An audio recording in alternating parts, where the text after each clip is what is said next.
while the world is out there setting intentions and goals and working on their New Year's resolutions, I am finally feeling like my time to rest is here.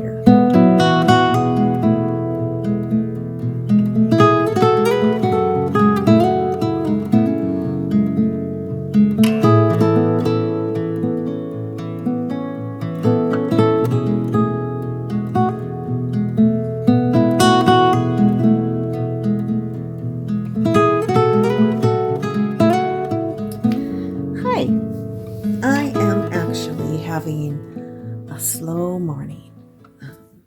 It's been a while and it feels really good. I don't have any big plans for today. This is my weekend off, and gosh, I don't know. I think I'm going to do a cleansing of my house. It always seems appropriate to me to do that at the beginning of the year, sweeten up the energy a little bit. And I want to make a loaf of bread. Um, I hope you're having a wonderful month so far. I am. I'm feeling so fantastic. I can't even begin to tell you how grateful I am for the way I'm feeling. It's so good to do the activities of daily living without them seeming like the biggest job on the face of the planet, like laundry or brushing my hair. Yeah, it feels good. It feels good to just do these things again. So I've been hearing a lot of people talk about the goals and intentions they're setting for the new year. I really don't have any goals or intentions except to live gently and do what brings me joy. I want to ferment some cabbage. I want to start fermenting. I have a recipe for a sourdough starter, and I think that would be fun. I'm really eating a lot healthier, and it's paying off because I've already lost 16 pounds, and that too doesn't seem like a job. I'm just craving the good for you foods. I've been in my kitchen a lot. Most of my witching happens in the kitchen. You have your cauldron, you have your fire source, and an array of flowers and herbs and spices in there. And every single time I cook, I'm witching. I don't even have to think about it. I automatically put love or comfort or any other intention. It's automatic. I do it every single time.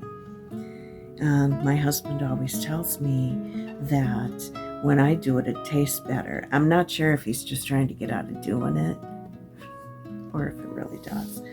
But regardless, there's love in all that food. Like making a loaf of bread. It's so magical. You do so much handwork from the collecting the ingredients to mixing, and then to kneading and punching and kneading again. And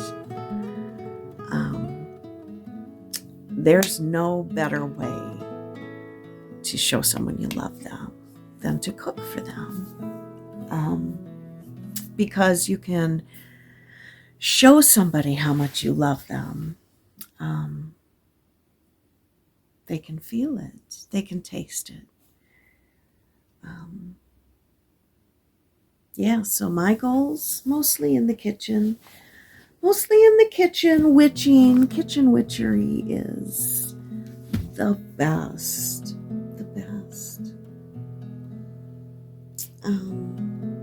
let's go. Let's go smoke cleanse my house. I'm just doing downstairs. That's where all the energy was. So let's go cleanse. I don't know about you, but I feel like I can finally breathe again. The holidays are over. My tree's been undressed, and the baubles and lights have been put in boxes and packed away. And it feels good and spacious in here now with all of that clutter gone. This house has been kind of like the holiday hub. So there's a lot of energy in this house. It was noisy and full of activity, and I just want to sweeten up the space a little bit. It's not like I have any horrible energies in my house. It's just a lot of noise.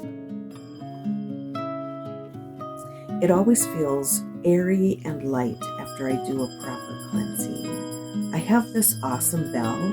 It's really old and the sound is so crisp.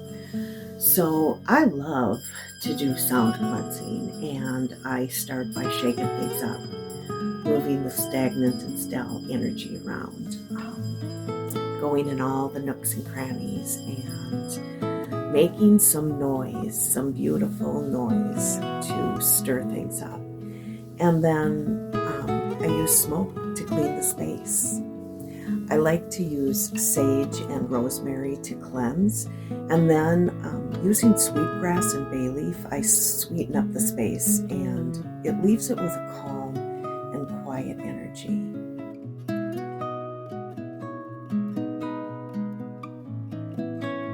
To sweeten up the space even more, I'm going to be baking bread today, and so the aroma of freshly baked bread will make it so cozy. It's alive. So much of my witchcraft takes place in the kitchen. I have a fire, a cauldron, and herbs and spices, and all the intentions. Oh my stars, that's so cool. I put a lot of love and care into all that happens here. Every potion, every meal that I make in my kitchen is filled with magical ingredients and intentions. It's how I've kept my witchcraft practice alive. My spiritual practice never faltered. I leaned heavily on it to get me through my hardest days. But unless I made the effort that witchcraft takes, I would not have been witching. I made the effort.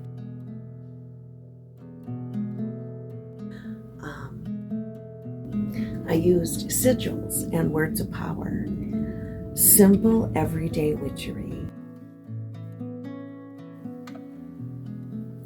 Although I love to cast big, beautiful spells, doing the little things, the everyday magical things like cooking and cleaning, it's the everyday witching that keeps my practice thriving and robust.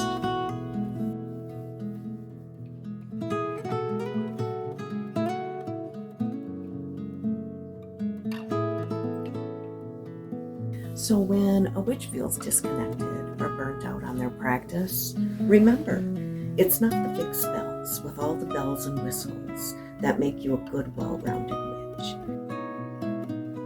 It's the simple, everyday little things that you make magical.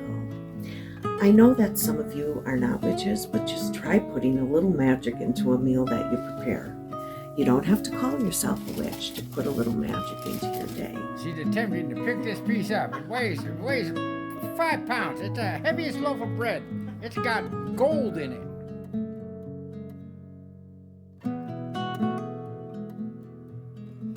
And art magic. It's so much more than paint on canvas.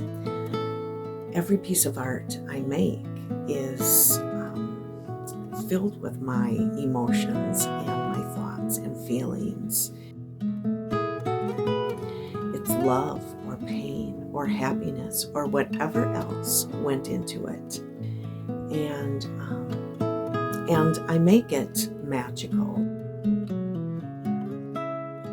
Sometimes I consecrate my water, and sometimes I add herbs or flowers that correspond to something in particular, and then it becomes a magical tool that I use to help me create my art. I hope that this month is going well for you. I want to thank you. I want to thank you all for all your support during my whatever it was.